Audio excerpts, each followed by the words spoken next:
नहीं पता, idea. Thank you. ये ट्रैकिंग चाहिए वगैरह के लिए ना।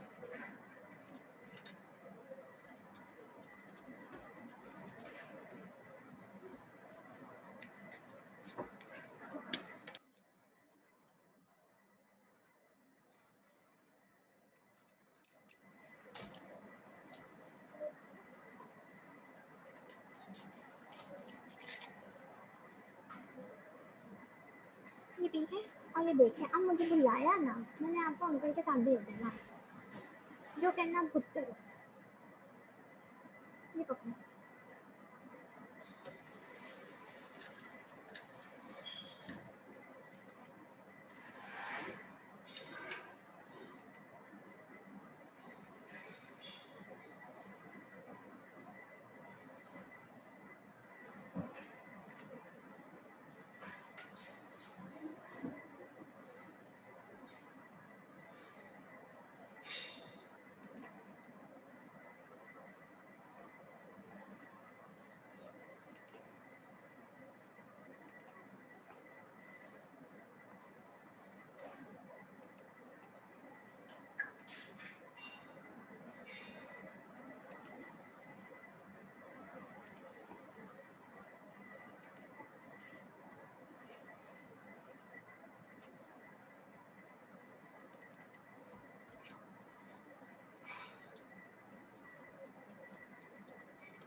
अस्सलाम वालेकुम मैम।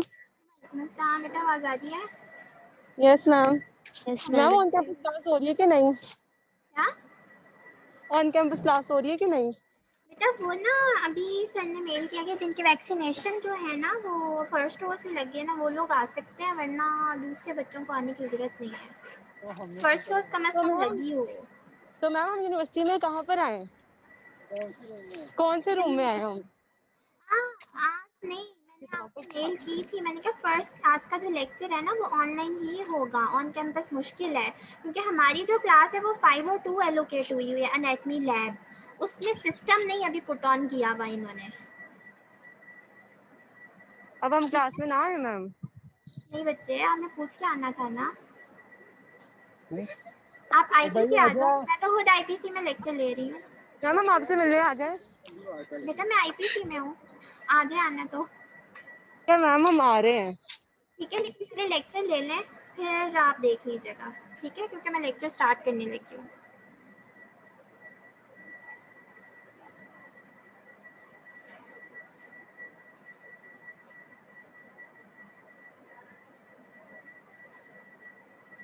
जी बच्चों, आवाज आ रही है?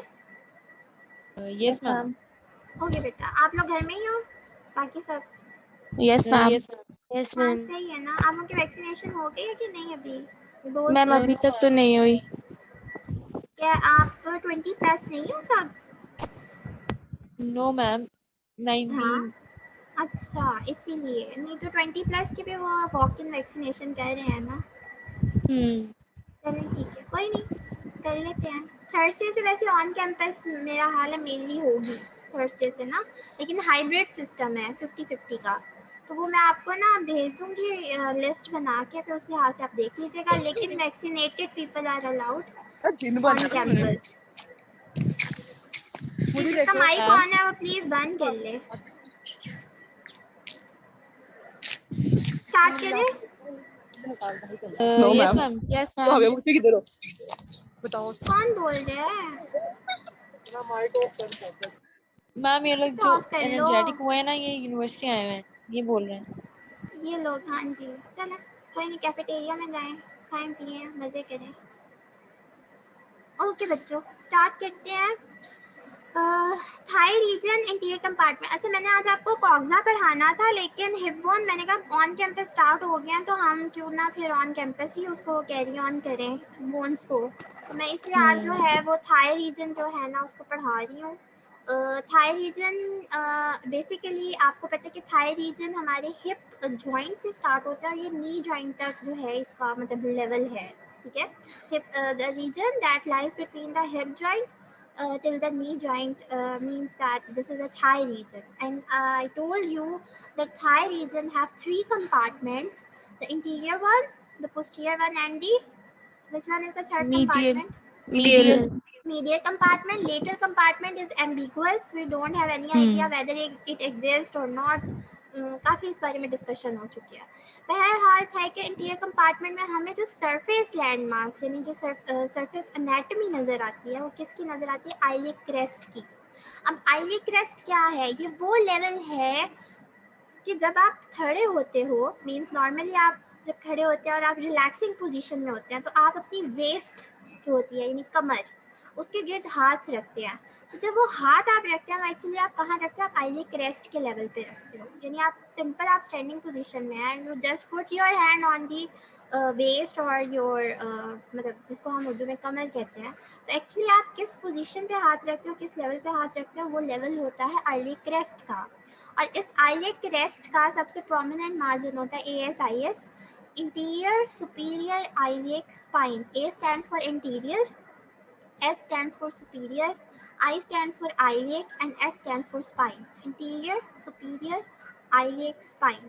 Then there is a fold of groin. Fold of groin मैंने आपको बताया था कि जब आप बैठते हो तो आपके लेफ्ट राइट में एक क्रीज बनती है आपके थाई और एब्डोमेन के मिड में, तो that is the fold of groin और it is also known as inguinal level, यानी कि इंग्वाइनल लिगामेंट का लेवल या इंग्वाइनल लेवल व्हाटसोएवर।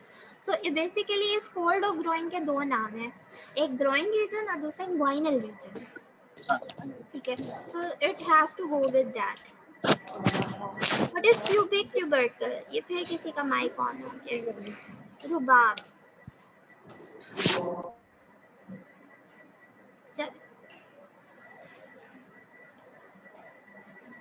अच्छा जी, प्यूबिक ट्यूबरकल क्या होता है? ये अगेन एक और है जो कि आपको तो नहीं फेल्ट होती ऑब्वियसली, कि ये सर्जन्स को फील होती है। This is a projection that is line medial, यानी ये मीडियल साइड पे जो प्रोजेक्शन होगी इसको हम जो है ये प्यूबिक ट्यूबरकल कहते हैं। और ये लेवल ऑफ वेजाइना होती है, यानी कि फीमेल के लेवल पे ये वेजाइना का लेवल बनता है और मेल के लेवल पे जो है ये स्क्रोटम का लेवल बनता है, यानी कि ठीक है उनका जो रिप्रोडक्टिव ऑर्गन होता है उसके लेवल पे। फिर ग्रेटर ट्रोकेंटर क्या होता है? ग्रेटर ट्रोकेंटर ऑब्वियसली फीमेल का है। ये 1 हैंड ब्रेथ बिलो ट्यूबिक ऑफ आइले क्रेस्ट बनता है। आइले क्रेस्ट के 1 हैंड बिलो हमें ये ग्रेटर ट्रोकेंटर फील होता है। फिर मिड इंग्वाइनल पॉइंट आता है। मिड इंग्वाइनल पॉइंट क्या होता है? This is a point that lies that is Midway between the ASIS and pubic tubercle, यानी हमारा जो इंटीरियर स्फीयर आइलेक्स स्पाइन है वो और जो प्यूबिक ट्यूबरकल है वो, उसके मिड में हमें ये मिड इंग्वाइनल पॉइंट नजर आता है। और इसकी इंपॉर्टेंस क्या है? यहाँ पे फिमोरल आर्टरी लाई कर रही है या हेड ऑफ फीमर लाई कर रहा है।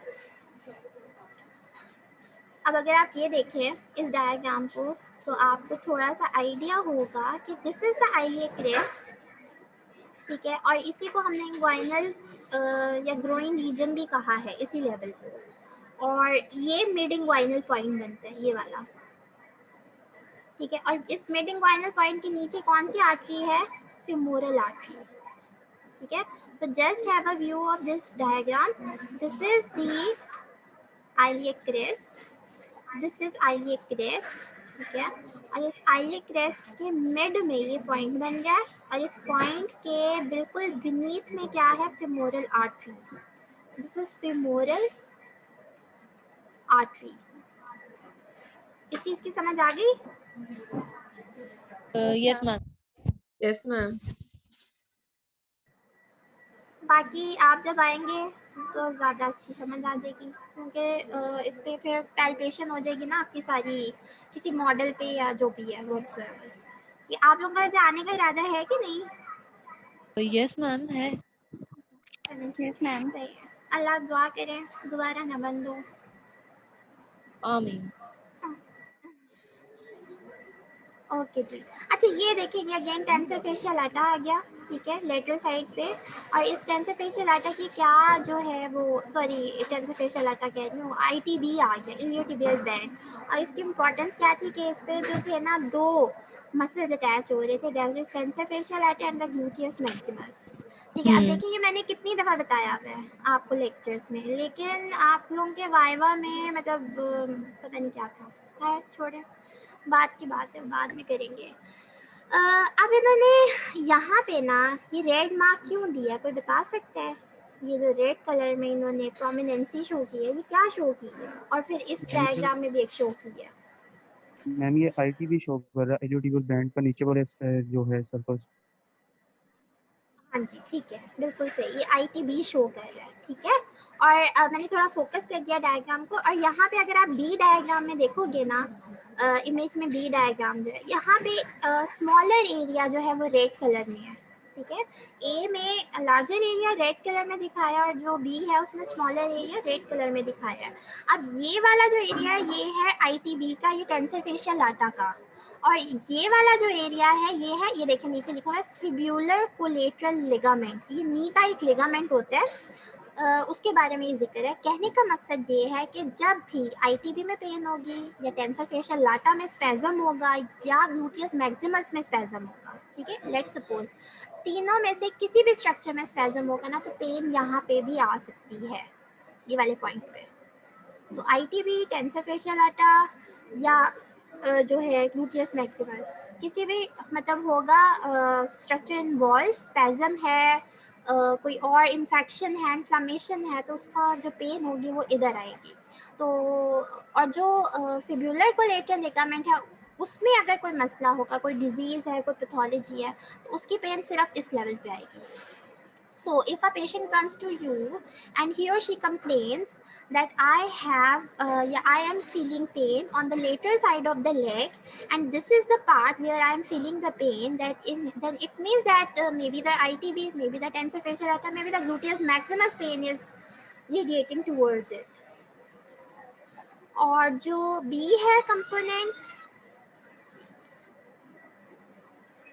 जो बी कंपोनेंट है उसमें आपको वो बताएगा कि मुझे सिर्फ और सिर्फ यहाँ पेन आती है। तो इट्स अंडरस्टूड के जो है ना नी का ये लिगामेंट, जो फिब्युलर कोलेटरल लिगामेंट है, ये मे बी डिजीज है। So there is a differentiation, between the pain patterns of the patient and between the disease of the patient. Okay जी, what do you mean by fascia? Can anybody give me the definition of fascia? What is fascia? Ma'am जो जहाँ friction को कम करने के लिए जो जहाँ भी होता है, जो मतलब एक ठीक है, मसल्स के दरमियान और हड्डी के दरमियान अगर एक ओके जी समझा। फेशिया होता है, कवरिंग होती है, मसल्स की भी होती है। हैंड ना रेस करके फिर आंसर किया करें। जी बेटा समझा। मैम ये एक फाइब्रस कवरिंग होती है मसल्स के ऊपर जो हमारी मतलब बॉडी को प्रोटेक्ट करती है और इंटैक्ट रखती है। ठीक है जी साजिद। मैम ये फेशिया मतलब दो टाइप्स के होते हैं, डीप फेशिया भी होता है और जो कुटेनियस फेशिया भी होता है। मतलब ये पहला फेशिया जो मसल्स के दरमियान में होता है, स्किन और मसल्स के दरमियान अगर फेशिया हो तो वो ये भी फेशिया होता है। डीप फेशिया जो हमारे बोन और मसल्स के दरमियान में होता है और ये फ्रिक्शन को कम करने के लिए हमेशा यूज करते हैं। बिल्कुल सही जी जावेरिया। मैम फेशिया जो है ना थिन कनेक्टिव टिश्यू का एक स्ट्रक्चर समझ लें जो ऑर्गन्स को, ब्लड वेसल्स को, हमारे मसल्स को सराउंड करता है। और ऑब्वियसली दो टाइप का होता है, सुपरफिशियल फेशिया और डीप फेशिया। और मैम और भी बताऊं? जी जी बताते जाएं। ओके मैम, ये जो सुपरफिशियल फेशिया है ना, इसमें आप ही ने बताया हुआ है कि जो फैट कंपोनेंट है ना बहुत ज्यादा होता है, ठीक है। और सुपरफिशियल फेशिया ही स्किन को अगर हम लोग डाइसेक्ट करें then will get the superficial fascia. And superficial fascia ही जब आगे डीप बनता है तो डीप फेशिया बन जाता है। और डीप फेशिया उसमें जो है हाँ जी, वो पेक्टोरल रीजन से स्टार्ट होता है, फिर वो एब्डोमेन में भी जाता है, थोरेसिक में भी जाता है, फिर पेल्विक साइड से भी जाता है। जी जी बिल्कुल। और जी बिल्कुल यही कह सकते हैं। एंड देन फिर वो थाई में भी जाता है, लेग में भी जाता है और फुट में भी जाता है। और जो थाई से ये लेटरल साइड पे ना मैम ये इल्यूटिबल ट्रैक बनाता है और फिर ये लेग की तरफ जाता है एंड देन फुट की तरफ जाता है। बस मैम इतना ही पता है। Very nice, thank you so much जी। हमना मैम ये पूरी बॉडी को कवर करता है, थिक फाइब्रस टिश्यू होता है और मसल्स को एक जगह पे अपनी जगह पे रखने के लिए होता है कि कवरिंग भी देता है और प्रोटेक्ट भी करता है। Very good, excellent, thank you so much. कुछ बच्चे मुझे लगा बहुत ही ओवर एक्साइटेड होंगे ना। ओके बच्चे जी बिल्कुल सही। फेशिया क्या है? फेशिया एक फाइब्रस कनेक्टिव टिश्यू है, ठीक है। और ये जो है ये आपको 2 लेवल्स पे मिलता है, सुपरफिशियल लेवल पे और डीप लेवल पे, जिसकी वजह से इसकी कैटेगराइजेशन जो है वो हम सुपरफिशियल और डीप फेशिया के लेवल पे करते हैं। अब ये ज़रूरी नहीं कि हमारी पूरी बॉडी में सुपरफिशियल और डीप फेशिया मौजूद हो। कुछ ऐसे पार्ट्स हो सकते हैं जहाँ पे डीप फेशिया नहीं होता है, या कुछ ऐसे पार्ट्स हो सकते हैं जहाँ सुपरफिशियल फेशिया जो है वो एग्जिस्ट नहीं करता, ठीक है। ऐसा कुछ एनाटॉमी के बुक में लिखा हुआ है, लेकिन उन्होंने वेरीफाई नहीं किया हुआ उन पार्ट्स को जहाँ पे डीप फेशिया नहीं है या सुपरफिशियल फेशिया नहीं है। तो अभी आपने माइंड में यही रखना है कि पूरी बॉडी जो है it is composed of superficial and deep fascia, but इनकी कैरेक्टरिस्टिक्स जो हैं वो थोड़े डिफरेंट हो जाते हैं, जिनके बेसिस पे फिर जो एनाटमिस्ट हैं वो डिफरेंट आपको एविडेंसेस देंगे कि यहाँ सुपरफिशियल फेशिया नहीं है उसकी जगह ये है, और यहाँ डीप फेशिया नहीं है और उसकी जगह ये है। मतलब it may be replacement of something like this. Okay जी, then what we have in this कि हमारे पास 2 टाइप्स का है, सुपरफिशियल और डीप। और ये हम बात करें फेशिया ऑफ थाई की, because now we are concern with the thigh region, तो हम थाई रीजन की ही स्पेसिफिक बात कर रहे हैं। जो आप यहाँ पे फेशिया पढ़ोगे ज़रूरी नहीं कि वो आपकी पूरी बॉडी में सेम करेक्टरिस्टिक्स के साथ फेशिया मौजूद हो, यानी सुपरफिशियल फेशिया के जो करेक्टरिस्टिक्स हैं वो पूरी बॉडी में वैसे ही है, डीप फेशिया के जो करेक्टरिस्टिक्स हैं वो पूरी बॉडी में वैसे ही है, ऐसा कुछ नहीं है, ये स्पेसिफिक है for the fascia of thigh. So we have to the superficial and the deep. अब जब हम फेशिया से बात करते हैं तो हम उससे ऊपर वाली जो लेयर है उसको कैसे भूल सकते हैं। So that one consist of the skin and our thigh skin is very much tough. ठीक है, क्यों टफ है? हमेशा स्किन वही टफ होती है जहाँ फ्रिक्शन के चांसेस बहुत ज़्यादा हो या जहाँ एक्सपोजर बहुत ज़्यादा हो, जहाँ प्रेशर एरिया बहुत ज़्यादा हो। So obviously that skin part is very much tough. And we have then again the superficial fascia and the deep fascia. Now you can have the view, just check it. यहाँ पे जो एक चीज़ आपने check करनी है वो ये check करनी है कि जो superficial fascia इन्होंने लिखा है इसकी further 2 layers हैं, एक है superficial और एक है deep। कहने का मकसद ये है superficial की further 2 layers हैं, superficial और deep। अभी हम deep fascia में नहीं आए, अभी हम superficial fascia की बात कर रहे हैं। So it consists of 2 layers, the superficial layer and the deep layer. And the superficial layer is very much fatty, consists of fatty tissues, consists of adipose tissues. ठीक है, and it is also known as Camper's fascia, क्योंकि Camper's वो surgeon था जिसने ये layer को identify किया था कि यहाँ पे ये लेयर मौजूद है। He is an orthopaedic surgeon. जो डीप फेशिया है वो मेम्ब्रेनस होती है, ठीक है, and this is known as Scarpa's fascia. He is also orthopaedic surgeon. और स्कारपा, डॉक्टर स्कारपा, W.Scarpa था उसका नाम।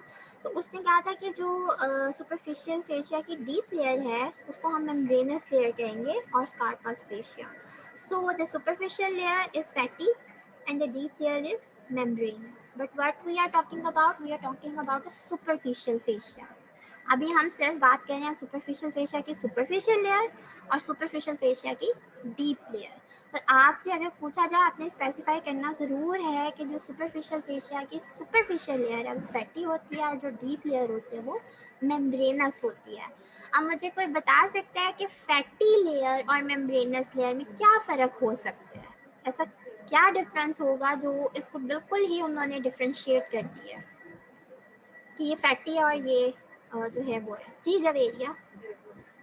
मैम ऑब्वियसली जो फैटी रीजन है उसमें फैट्स ज़्यादा होंगे, ठीक है, एंड जो मेम्ब्रेनस लेयर है उसमें मैम उसमें फैट तो नहीं होएगा, लेकिन अदर कंपोनेंट्स होंगे उसमें। जैसे कि मैम कोई ऑर्गन को कवर कर रही होगी या किसी मसल को या कोई आर्टरी या कोई वेसल्स को उसने कवर किया होएगा। ठीक है। और जी समझा। मैम जो सुपरफिशियल की फैटी लेयर है उसमें ऑब्वियसली फैट्स वगैरह होंगे जो हमारी बॉडी को उसकी हीट रेगुलेशन में हेल्प करेंगे। और जो सुपरफिशियल की सेकंड लेयर है, डीप लेयर है, उसमें मेम्ब्रेन्स होंगी जो हमारी वेसल्स को कवर करेंगी, उन्हें एंकर करेंगी और वेन्स वगैरह को सराउंड्स करेंगी। और सबकुटेनियस की मतलब निचली साइड पे होंगी, स्किन के नीचे फैटी लेयर्स के नीचे होंगी जो वेन्स वेसल्स को इनको एंकर करेंगी और प्रोटेक्ट वगैरह करेंगी। जब आपने वर्डिंग यूज करनी है ना, जैसे कि नीचे होंगी, डोंट गो विद नीचे, you will go with inferior और बिलो इट। ठीक है, don't use the layman language, use the technical language. Fine जी साजिद। मैम जो ये इसकी सुपरफिशियल लेयर ये फैटी इसलिए है क्योंकि ये हमें प्रोटेक्शन भी दे रही है और थर्मो रेगुलेशन भी मदद कर रही है। और इसमें जो हमारा ना मेम्ब्रेन्स वगैरह इसमें स्पाई वगैरह नहीं होगी। ये अगर बात करें जैसे डीप फेशियल मेम्ब्रेन्स लेयर वगैरह, मेम्ब्रेन्स वगैरह गुजर रही होंगी, आर्टरीज वगैरह और वेसल्स वगैरह गुजर रही होंगी, तो उसमें से वेसल्स वगैरह नहीं गुजर रही होंगी और उधर सप्लाई वगैरह नहीं हो रही होगी इधर ब्लड वगैरह की। तो ये हमारा फैटी तो बेसिकली हमारा ये इम्यूनिटी के लिए यूज़ होगा, हमारी प्रोटेक्शन के लिए यूज़ होगा, और मेम्ब्रेनस हमारा ये सारा जो ब्लड सप्लाई के लिए यूज़ होगा, इनहेलेशन के लिए यूज़ होगा। बिल्कुल सही। ठीक है जी अनम। मैम ये फैटी में एडिपोज टिश्यू होगा और इंसुलेशन के लिए। इंसुलेशन के लिए बिल्कुल सही। और मेम्ब्रेनस में मेम्ब्रेनस में दूसरे टाइप ऑफ सेल्स होंगे, एडिपोज में कैसे के दूसरे टाइप्स ऑफ सेल क्या मतलब? लाइक एपिथेलियल और स्किन में जिस तरह के समथिंग। ओके ठीक है जी। तहरीम मैम सुपरफिशियल यानी फैटी में कोई भी ब्लड सर्कुलेशन नहीं होती, ब्लड वेसल्स नहीं गुजरते। ये सिर्फ स्किन और मसल्स के मतलब बीच में होता है।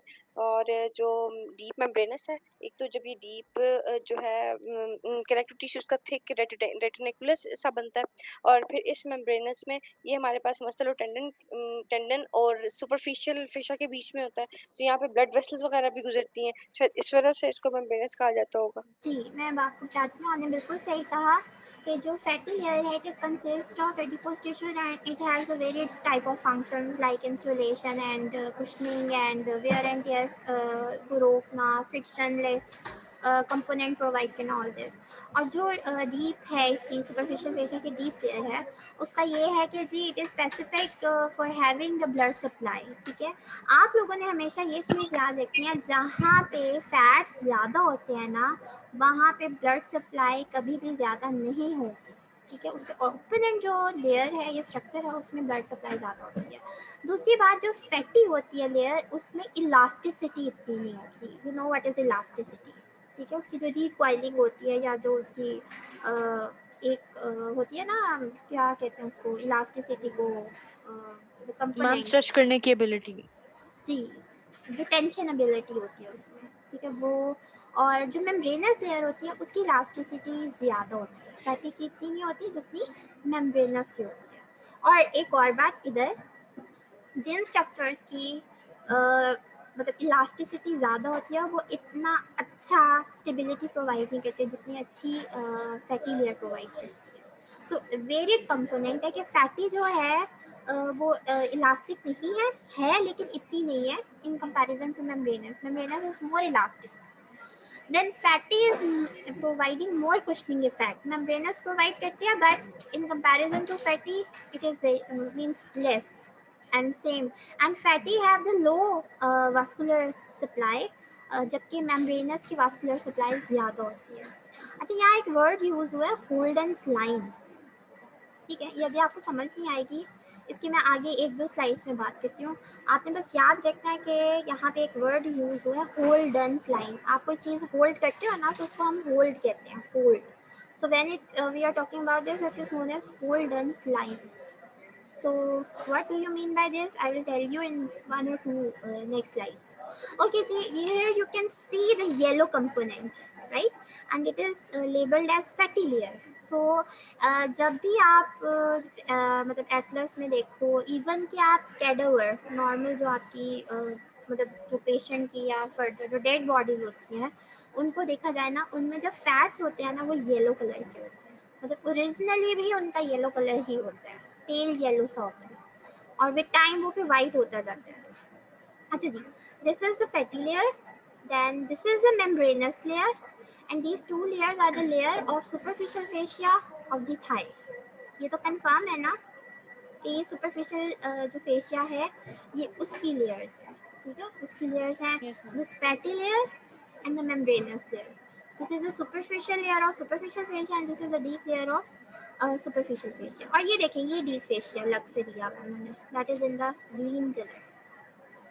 ठीक है, कहने का मकसद ये है, जब आपने स्किन डाइसेक्ट की आपको फैटी लेयर मिली, जब आपने फैटी लेयर डाइसेक्ट की आपको मेम्ब्रेनस लेयर मिली, जब आपने मेम्ब्रेनस लेयर डाइसेक्ट की आपको डीप फेशिया मिल गया। ठीक है, और ये जो दिखाया हुआ है, ये क्या दिखाया हुआ है? ये प्राइवेट ऑर्गन्स दिखाया हुआ है फीमेल के, प्राइवेट ऑर्गन्स की ओपनिंग। ठीक है, जैसे ये जो दिखाया, this is the opening of the urethra, जहाँ से यूरिन पास करता है।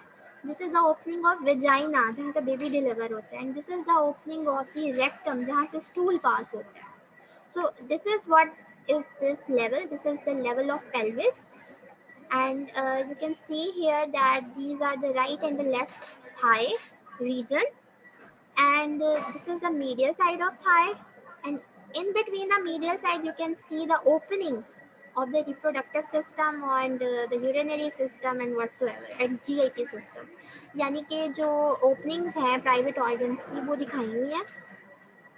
फिर हमने क्या देखा कि स्किन को डाइसेक्ट किया तो हमें फैटी लेयर मिली, फैटी लेयर को डाइसेक्ट किया हमें मेम्ब्रेनस लेयर मिली, मेम्ब्रेनस लेयर को डाइसेक्ट किया हमें डीप फेशिया मिला, and there is a labelling that is known as line of fusion. कोई मुझे डायाग्राम देख के ये बता सकता है कि कौन सी दो लेयर्स को फ्यूज किया गया है तो लाइन ऑफ फ्यूजन कहा गया है? इस लेवल पे कौन सी दो लेयर्स फ्यूज हुई हैं जिसकी वजह से इसको लाइन ऑफ फ्यूजन कहा गया है? जी साजिद बेटा। इसमें मेम्ब्रेनस लेयर एंड जो डीप फेशिया है उन दोनों को फ्यूज किया गया इधर। डीप फेशिया और मेम्ब्रेनस लेयर। अच्छा बेटे। जी सायरा। मैम मेम्ब्रेनस लेयर और फैटी लेयर। ठीक है जी। Javeria, Tahreen, same answer? Ma'am membranous layer और deep fascia. Deep and membranous. Exactly same answer means. जी बच्चे ठीक है, आपको डायग्राम से ही जो है वो पता लग रहा है कि this is the membranous layer and this is the deep fascia layer and they both are fusing to give you line of fusion. ऐसे ही है? Yes ma'am. Yes yes ma'am. Okay.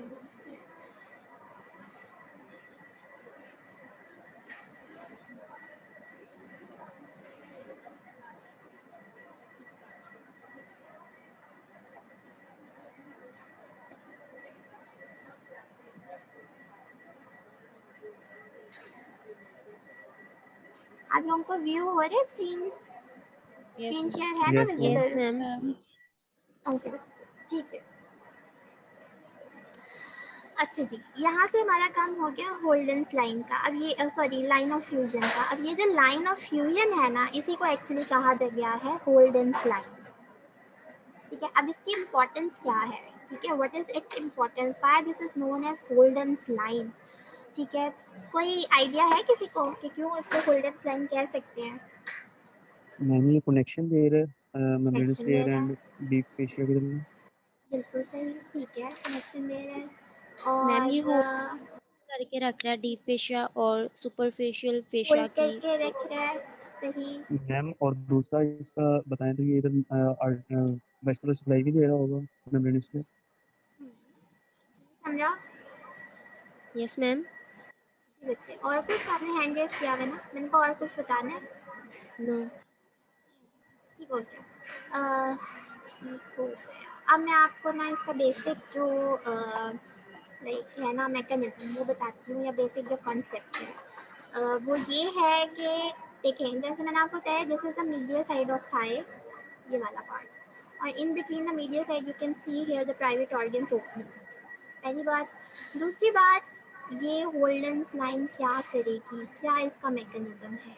Actually ये जो होल्डेंस लाइन है, the line of fusion है, ये hold करती है कि इफ़ पॉसिबली यहाँ कोई इन्फेक्शन हो जाता है इस एरिया में, इस ओपनिंग में, इस ओपनिंग में, या मतलब प्राइवेट ऑर्गन्स के एरिया में अगर कोई इन्फेक्शन हो जाए लेट्स सपोज, तो वो यहाँ तक यानी कि ना ही थाई तक पेनिट्रेट करे, ना ही जो है ये एब्डोमेन के ऊपर तक जाए। ठीक है, ये इसी लेवल के अंदर जो है ना सर्कमस्क्राइब रहे।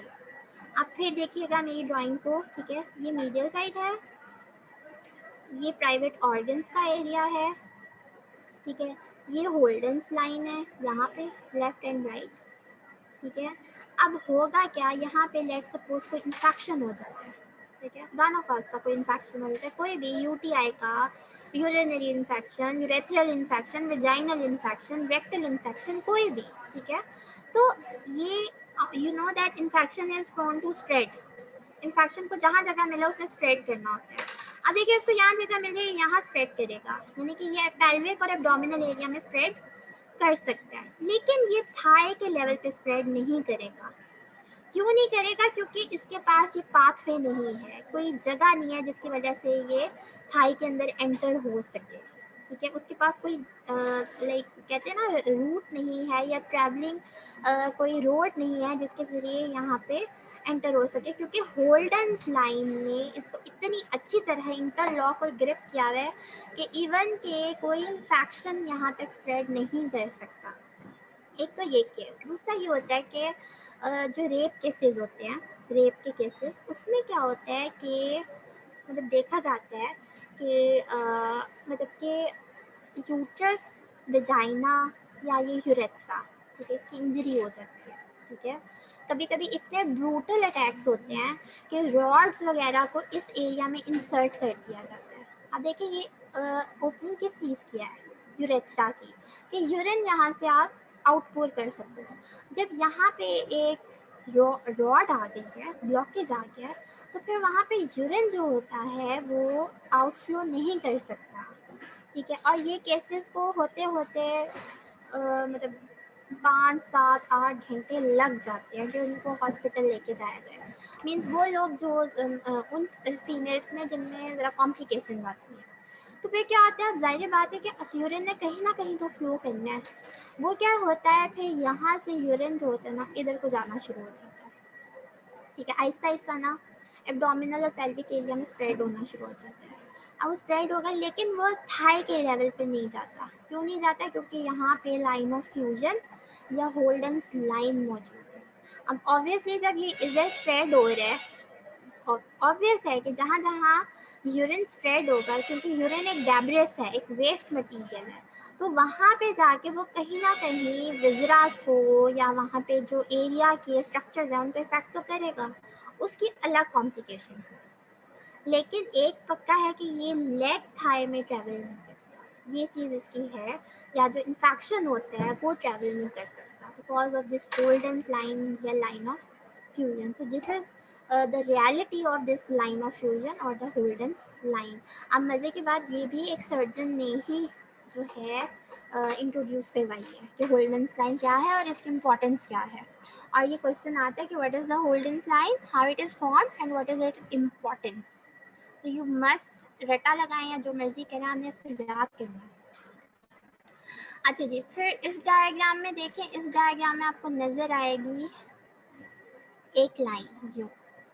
ठीक है, इस लाइन को व्यू करने से पहले मैं आपको एक और चीज़ दिखाऊं। ये देखें, ये arc shaped iliac crest, this is iliac crest.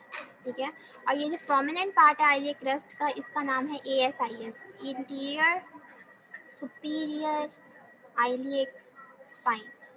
देखिए, एक तो इंटीरियर है, दूसरी ये सुपीरियर है, दूसरी किसकी है, आइलियम की, और है क्या, स्पाइन की प्रोमिनेंट पार्ट है। So that's why it is known as anterior superior iliac spine.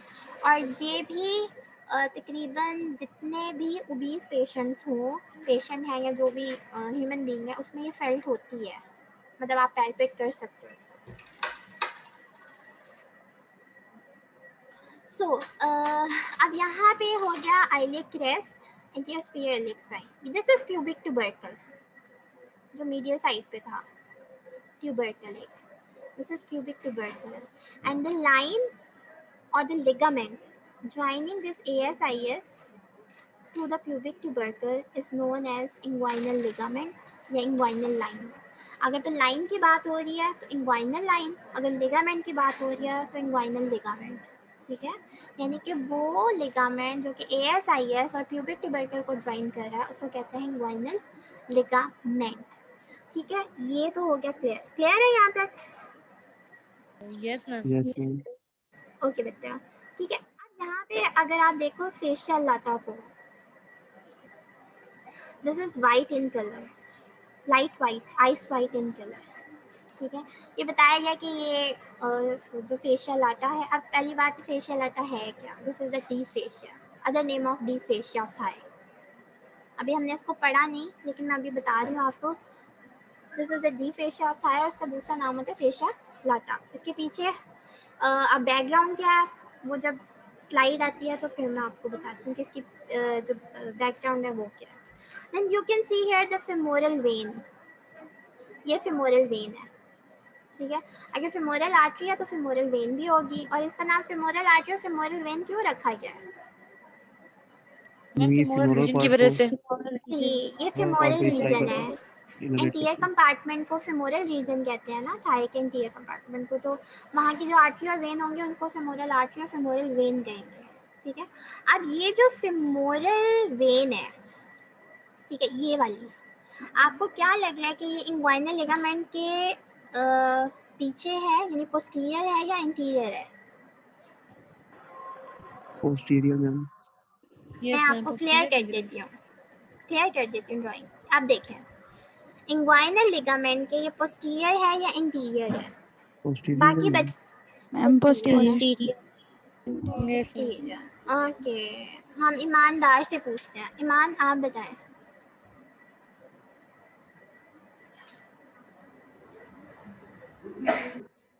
ईमानदार।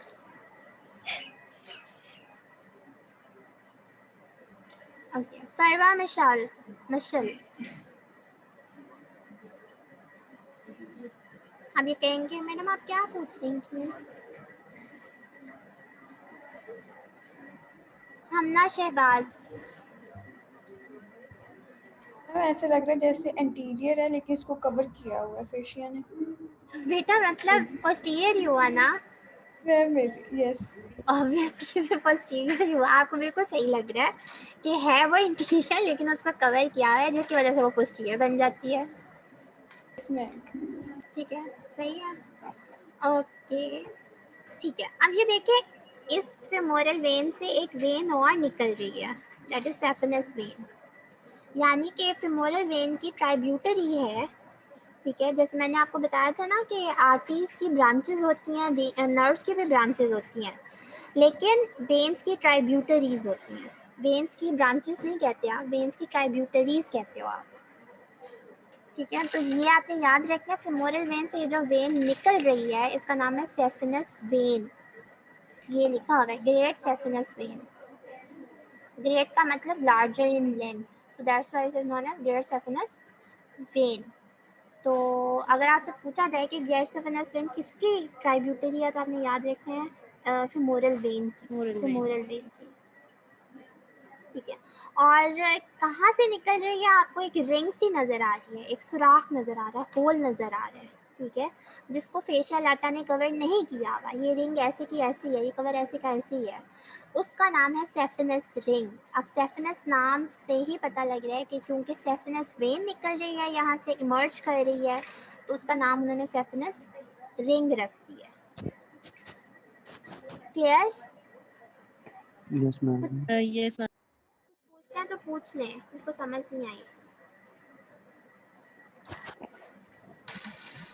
चलिए यहाँ तक सेम जा रहा है, superficial layer, deep layer, superficial का फैटी और डीप का मेम्ब्रेनस।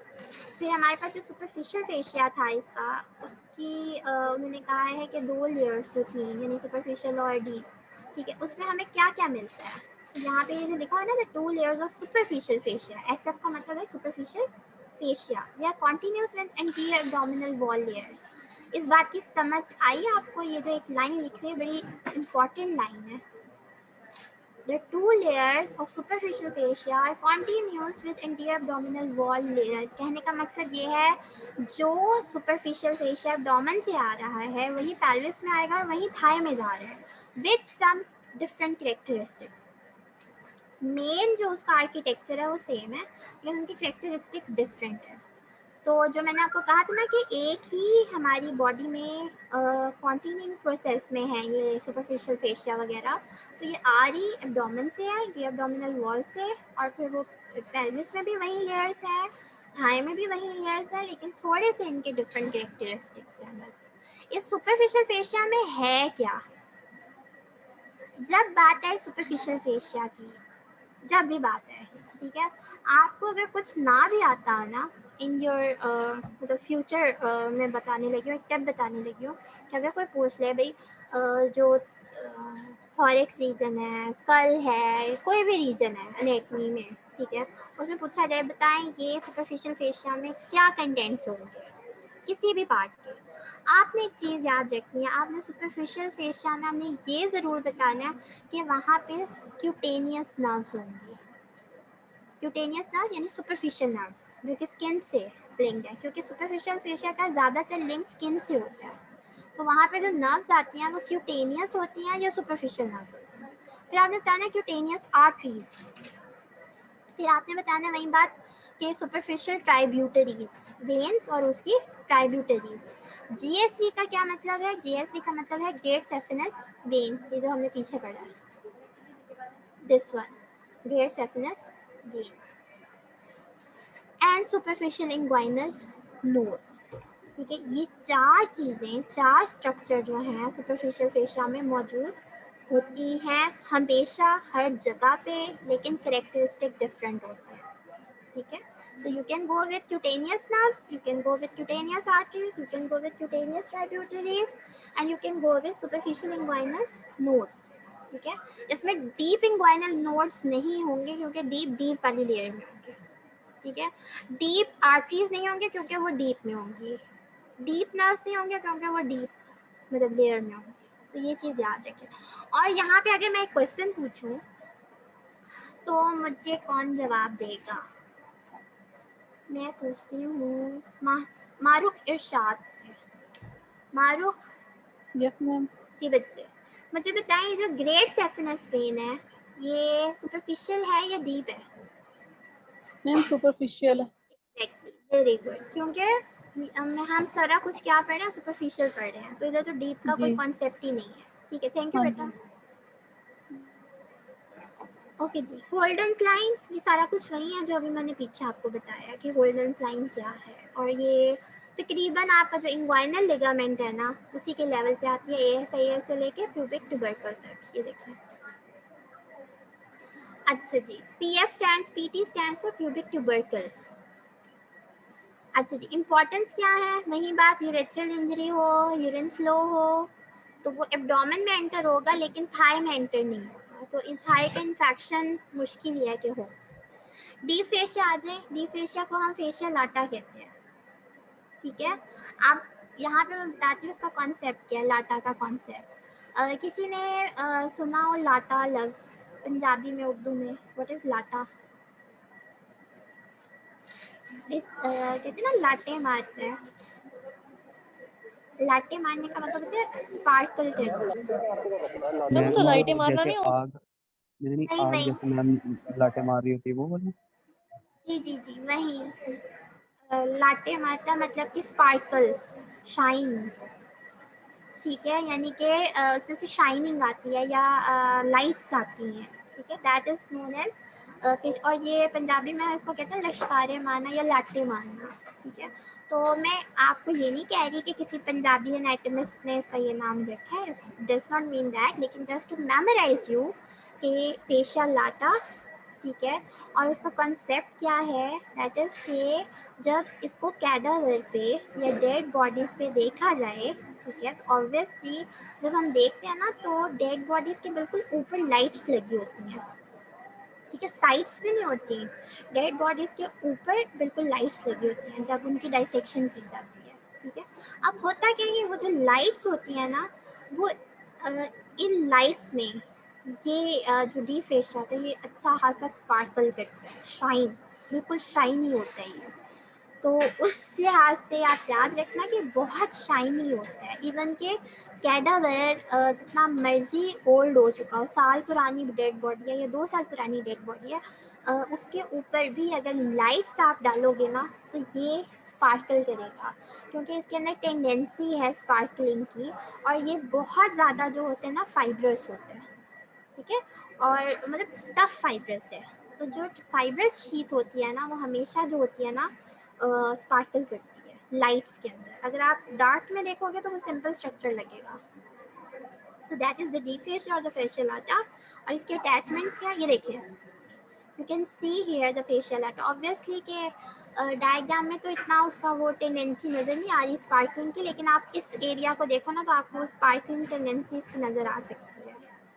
ये देखिए उसने किस तरह जो है जो फेमोरल रीजन है, जो थाई रीजन है, उसको कवर किया है। अब इसके जो अटैचमेंट्स हैं वो क्या हैं? ठीक है, सुपीरियरली मिड इंग्वाइनल पॉइंट है, आगे इसके इंग्वाइनल लिगामेंट है, लेटरल इसके आइलिक क्रेस्ट है, पोस्टीरियर इसके सैक्रम कॉक्सिस और ग्लूटियल फेशिया यानी हिप रीजन आता है, मीडियल इसके प्यूबिस है, इंफीरियर इसके नी जॉइंट है और पोस्टीरियर इसके पोप्लिकल फेशिया। अभी आपको इसमें से 3-4 स्ट्रक्चर ऐसे हैं जिनकी समझ आएगी और कुछ स्ट्रक्चर ऐसे हैं जिनकी समझ नहीं आएगी। ठीक है, तो अभी आपको कुछ करने की ज़रूरत नहीं है। थर्सडे वाला जो लेक्चर है उसमें आपको काफ़ी हद तक ये कॉन्सेप्ट क्लियर हो जाएंगे। बहरहाल मिड इंग्वाइनल पॉइंट था, आपको पता लग गया कि इंग्वाइनल रीजन का जो मिड पॉइंट था, और इंग्वाइनल लिगामेंट क्या होता है वो भी पता लग गया है, आईलिया क्रेस्ट का भी पता लग गया है, gluteal fascia obviously hip region का जो फेशिया होता है वो है, मीडियली प्यूबिस होती है, हमेशा याद रखिएगा प्यूबिस बोन जो है ना वो मीडियल बोन है, ठीक है। This is you must know that pubis is a medial bone. जो आपके प्राइवेट ऑर्गन्स के करीब जो बोन है ना, हिप बोन का जो पार्ट है कॉक्सल बोन का, वो प्यूबिस है। और नीचे हमारे पास नी जॉइंट कैप्सूल आते हैं और फिर पोप्लीटियल फेशिया आता है। ये याद है पोप्लीटियल फोसा, फोसा कह रही हूँ, पोप्लीटियल सरफेस फीमर पे, यस मैम। ये वो उसी से है कि उस एरिया को जो कवर करेगी ना वो पोप्लीटियल फेशिया होगा। अच्छा जी, क्या टाइम हो गया?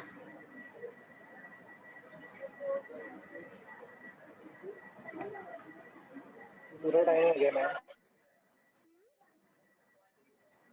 एक मिनट इसके ना सिस्टम पे वॉच नहीं पेयर हो रही मैम 9:02 हो गए। अभी है ना टाइम, अभी ये 13 वाला मिनट पार्ट। मैम। यस हाँ मैम हाँ, है। ये पॉइंट हम कर सकते हैं, ये वाला पॉइंट।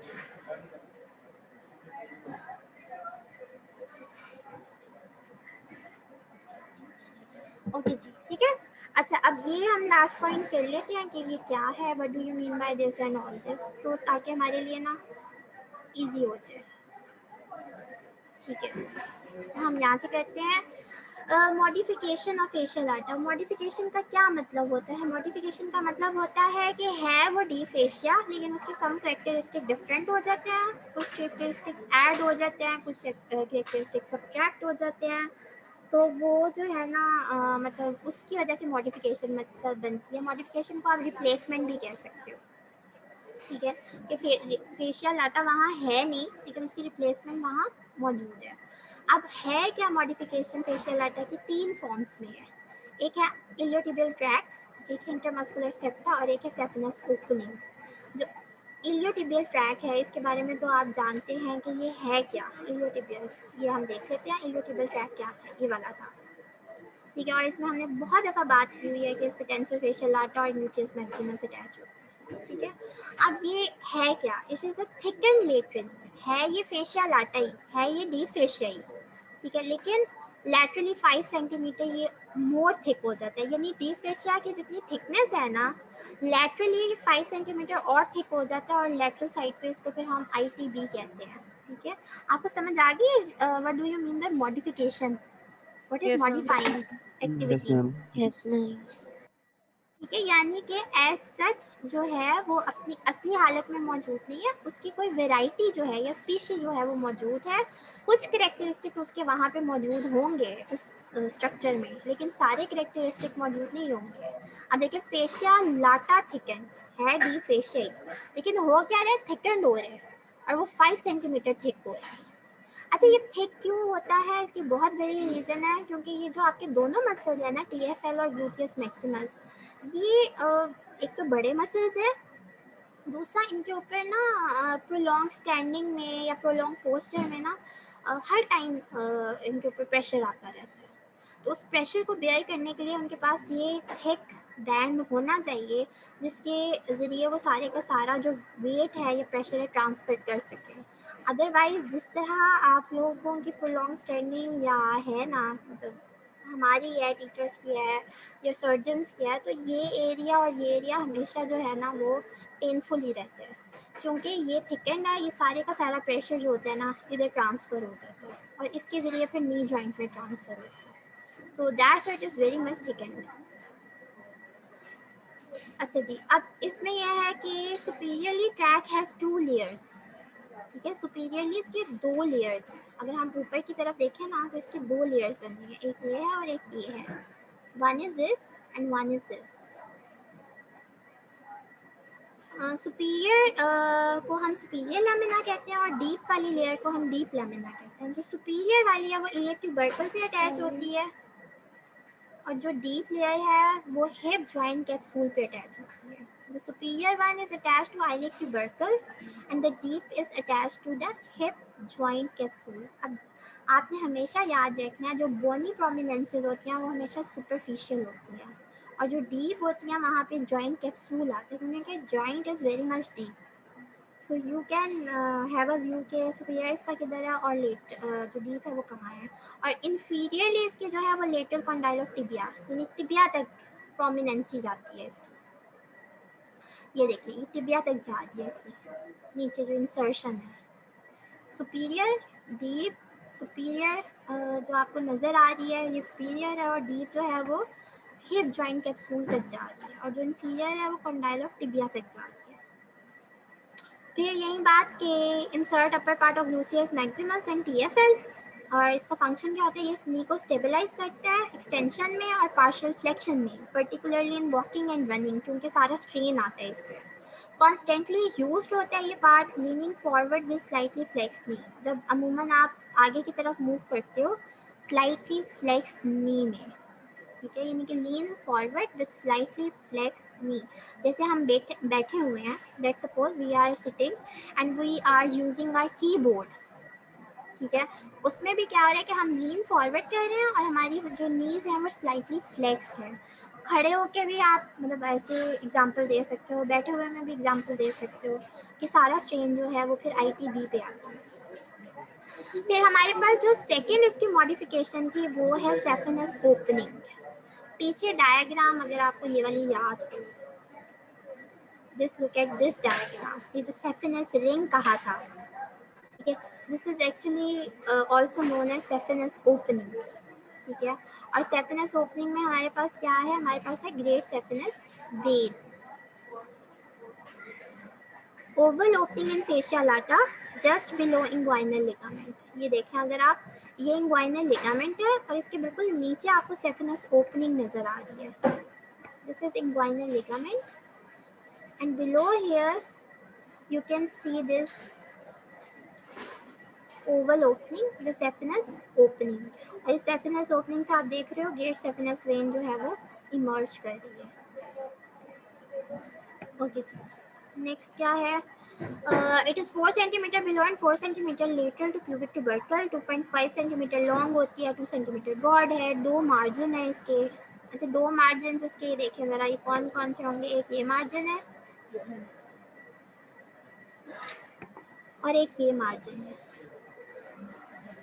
ठीक है। So it has 2 margins, it has 2 margins that will act upon this or that will make the borders of this opening.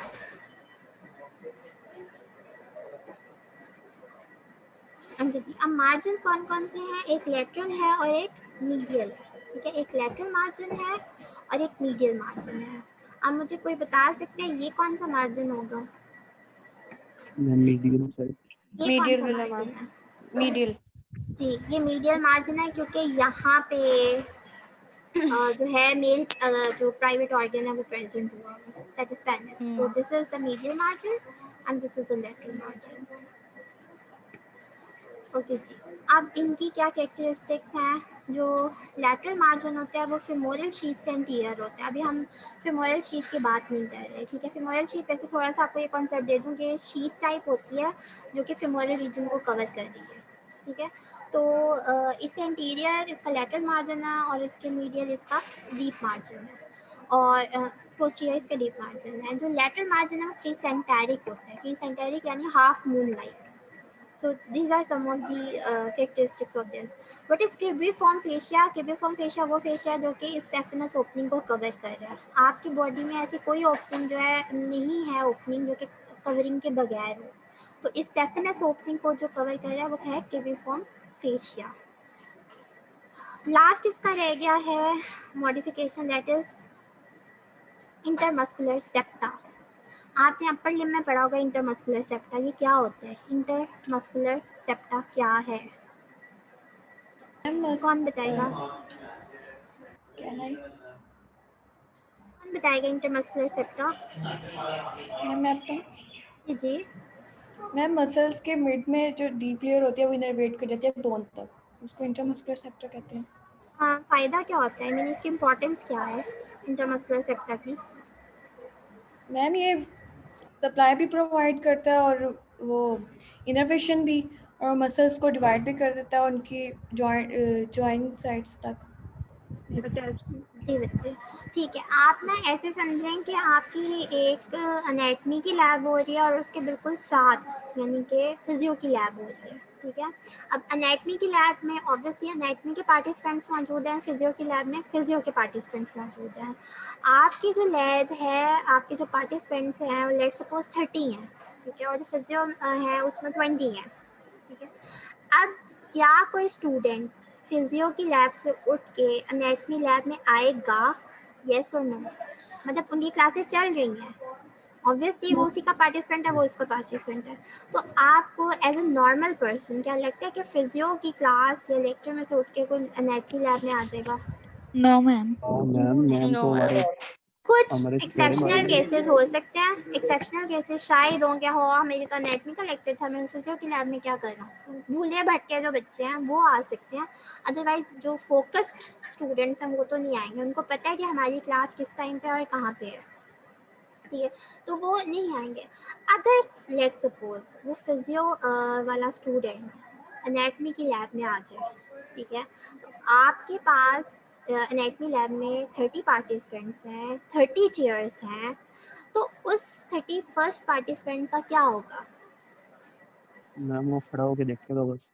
खड़ा होके देखेगा, Yes, यानी कि एक तो ये कि उसका था नहीं लेक्चर वो वाला, दूसरा ये कि उसको खड़ा होना पड़ा पूरा 1.5 घंटे या 2 घंटे, तो ये तो उसके ऊपर ज्यादती है, फिजिकली टॉर्चर है, ठीक है। दूसरी ये बात कि जो बाकी स्टूडेंट्स होंगे जब वो एंटर होगा तो वो डिस्टर्ब होंगे, इवन उनके टीचर भी डिस्टर्ब होगा क्योंकि उनका लेक्चर डिस्टर्ब होगा जब वो एंटर होगा। तो इस तरह एक काउस क्रिएट हो रहा है, ठीक है, जो कंफ्यूजन्स हैं वो क्रिएट हो रही है, ठीक है। तो इस चीज़ को डिवाइड करने के लिए, डिफरेंशिएट करने के लिए we have different groups, anatomy group and a physio group, so that the physio contestant will remain there and the anatomy contestant will remain there. अब इतनी लंबी स्टोरी सुनाने का मकसद क्या था? इतनी लंबी स्टोरी सुनाने का मकसद इंटरमस्कुलर सेप्टा को कॉन्सेप्ट देना था। Intermuscular septa, septa means striations, ठीक है, स्ट्राइएशंस होते हैं इंटरमस्कुलर सेप्टा। अब सेप्टा का मतलब हो गया स्ट्राइएशन और इंटरमस्कुलर का मतलब मसल्स के मिड में स्ट्राइएशंस। कौन से मसल्स के मिड में स्ट्राइएशन? जो अपने अपने कंपार्टमेंट में मौजूद है। अब जो एंटीरियर कंपार्टमेंट ऑफ थाई के मसल्स हैं वो मीडियल कंपार्टमेंट ऑफ थाई में नहीं जाएंगे क्योंकि उनको पता है हमारा ये कंपार्टमेंट है। जो मीडियल कंपार्टमेंट ऑफ थाई के मसल्स हैं वो पोस्टीरियर में नहीं जाएंगे क्योंकि उनको पता है कि ये उनका स्पेसिफिक कंपार्टमेंट है, ठीक है। Same case anterior compartment of thigh की जो नर्व थी वो फिमोरल नर्व थी, वो अगर मीडियली चली जाए तो क्या होगा? मैम वो गलती में वेट करेगी फिर ऑब्वियसली फिमोरल जो इंटीरियर कंपार्टमेंट है वो भी सफ़र करेगा, जो मीडियल कंपार्टमेंट है वो भी सफ़र करेगा, ठीक है। कोई भी ऐसा नॉर्मल नहीं रहेगा, पैथोलॉजी अराइज होगी, ठीक है। तो ये जो सेप्टा है ना, they are just like your lecture hall walls, दीवारें हैं ये, ठीक है। ये दीवारें जो एक कंपार्टमेंट को दूसरे कंपार्टमेंट में सेपरेट करती हैं, जो बताती हैं कि आपका स्पेसिफिक एरिया ये है और आपका स्पेसिफिक एरिया ये है, आपने इधर नहीं आना, ये बॉर्डर्स बनाती हैं, आपने यहाँ नहीं आना, आपने यहाँ नहीं आना, they made the borders. So what we have 3 compartments in the fascia and we have 3 intermuscular septa, यानी हमारे पास 3 इंटरमस्कुलर सेप्टा हैं जो कि 3 कंपार्टमेंट्स में डिवाइड करता है हमारी थाई को। एक है लेटरल इंटरमस्कुलर सेप्टा, ठीक है, ये कंपार्टमेंट नहीं है, देख ले, ये इंटरमस्कुलर सेप्टा का नाम दिया गया उन्होंने। एक लेटरल इंटरमस्कुलर सेप्टा है, एक मीडियल है और एक पोस्टीरियर है, ठीक है। कंपार्टमेंट्स कौन कौन से हैं? लेटरल बनाता है इंटीरियर और पोस्टीरियर कंपार्टमेंट, यानी इनको डिवाइड करते हैं। मीडियल डिवाइड करता है इंटीरियर और मीडियल कंपार्टमेंट को, और पोस्टीरियर करता है मीडियल और पोस्टीरियर। यानी कि ये इंटरमस्कुलर सेप्टा डिफरेंट कंपार्टमेंट्स में या डिफरेंट रीजन्स में जो है वो डिवाइड कर रहे हैं। Let's suppose lateral intermuscular septa आ जाता है, उसका क्या मतलब है कि वो इंटीरियर और पोस्टीरियर कंपार्टमेंट को डिवाइड कर रहा है, मीडियल इंटीरियर और मीडियल को डिवाइड कर रहा है, पोस्टीरियर जो है मीडियल को पोस्टीरियर से डिवाइड कर रहा है।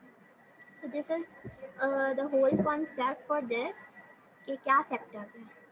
और ये देखें लीनिया एस्पेरा, आपको याद है कि this is the posterior border of the femur, ठीक है।